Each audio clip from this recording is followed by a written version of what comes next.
কিন্তু মাছ কাটতে কাটতে ঘটে এক আজব ঘটনা। মাছের পেট থেকে বেরিয়ে আসে এক ছোট্ট শিশু। তার উচ্চতা বাকি শিশুদের মতো নয়।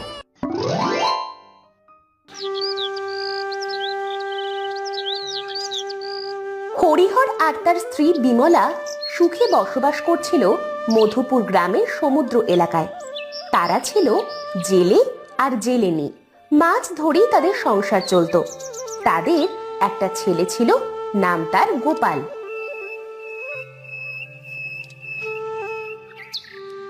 একদিন হরিহর আর তার স্ত্রী নদীর ধারে মাছ ধরতে গেল। মাছ ধরতে ধরতে তারা এক শিশুর কান্নার আওয়াজ শুনতে পেল। এই শোনো শোনো, অমন কইরে কাঁদতেছে কি গো? কই কিছু তো শুনতেই পাচ্ছি না। কেডা আবার কাঁদবে এই ভর দুপুর বেলা? ও কিছু না, তোমার মনের ভুল। তবে কি আসলেই আমি ভুল শুনলুম নাকি? ভুলই শুনবে হয়। নাও নাও, জালটা টানো দেখিনি আমার সাথে, মনে হচ্ছে বড় মাছ। এত ভার লাগছে কেন আজকে? উফ, এই যে উঠতেই চাইছে না। আর একটু টানো না, মনে হচ্ছে বড় কোনো মাছ ধরা পড়িছে। এই দিলুম টান। এই যে উঠিছে। আরে এটা কি মাছ? হরিহর আর বিমলা তাদের জালে বড় একটা মাছ টেনে তুলল। মাছটা ছিল বিশাল বড়, প্রায় একটা মানুষের সমান।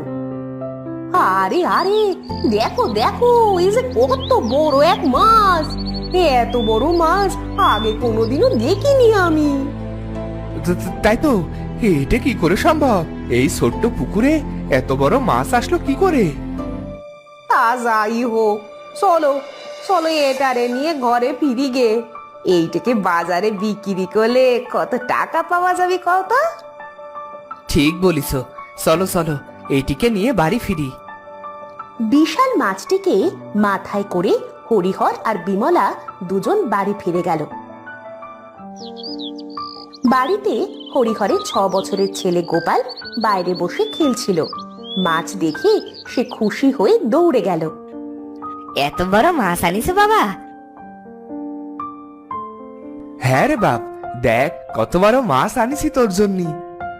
মা মা, এই মাছটা কি করবে এখন? কি আবার কইরব, এটাকে তো আর আস্ত বিক্রি করা যাবে নি। দেখি কেটে কুটে বিক্রি করার ব্যবস্থা করতে হবে নি। এই এত বড় মাছ কাটবে কেমন করি মা? এত বড় মাছ তো আগে কোনোদিনও দেখিনি। কোনোদিনও দেখিসনি তো কি